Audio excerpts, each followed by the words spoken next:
What led you to going into the position that you're in? Yeah, that's a really good question. I wasn't really sure what I wanted to do coming out of high school, if it was going to go to med school or PT school, and I had the rare opportunity during COVID to shadow the USA Olympic track and field AT, and I really enjoyed doing that. So when I was with him, he kind of pointed me in the direction of athletic training, and I decided I'd kind of pursue a dual degree PT AT. And when I kind of got to UConn, and that was my focus, being around the athletes, especially the hockey team, which is where I started, really pointed me in the direction of going athletic training. So I just stuck with it, and ultimately led me to here a couple years later. So what's the biggest misconception that people have about your role and what you do with athleticism? I don't think very many people know all the hats an athletic trainer wears. We do emergency procedures practice, much like an EMT would, therapeutic exercise, much like a PT would. We also do the day-to-day things, whether it's nutrition, hydration, the rehabs and the modalities and all that stuff that go into a player who's hurt, along with the coverage of a game where you see those kind of horrific injuries on a daily, now on Twitter and TikTok, all those injuries that come up, especially in hockey. The hockey and football world are extremely physical sports. We're the kind of the lead person on all those things. While we do have at game days, have EMTs and doctors covering, we are the first to the scene. And days like a practice where you're still playing hockey, but you don't have an EMT and doctors there, you are first line defense for those emergency procedures. Nick, what would you say is the most difficult part about being an athletic trainer? Oof. I think preparation. You have to prepare for a lot of things that you don't know are coming. Who knows what's going to happen on a game day on the ice? I mean, they're playing with razor blades on their feet. So you really have a lot of uncontrollables you have to plan for. I think that's kind of the most difficult aspect of my job. What would you say is one of the more lighthearted, if there's any lightheartedness with what you do? Oh, there's tons of lightheartedness of what I do. I mean, I try to make the athletic training room such an inviting place because you don't really want to be in there. If you're in there, it usually means you're hurt. So if I can, put a smile on your face when you come in and make the training room inviting, I think, and I get a laugh out of the guys and I create an environment where they like being in the training room, or they even come in to hang out. You see a lot of athletic trainers tell guys that the training room isn't a hangout spot. I completely disagree. I want everyone to hang out in the training room because it gives me something to talk about and something to do.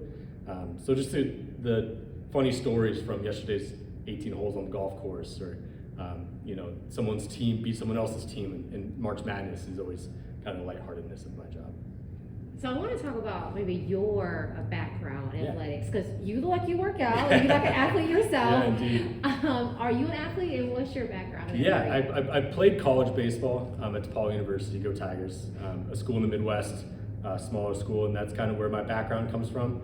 I tried to play everything under the sun growing up, from soccer to basketball, and really excelled at football and baseball and track and field in high school. So I try to stay as active as I can. I know competition was something I craved once I graduated, so I really got into competitive triathlon training and stuff like that. It's kind of where my focus has gone to now, but now that we're in season, I don't have as much time to train, so me and Zach Vanel, the assistant coach, push each other in the weight room and wherever we can outside of it. Golf, that's another big one now, where I can find some sort of competition in my life.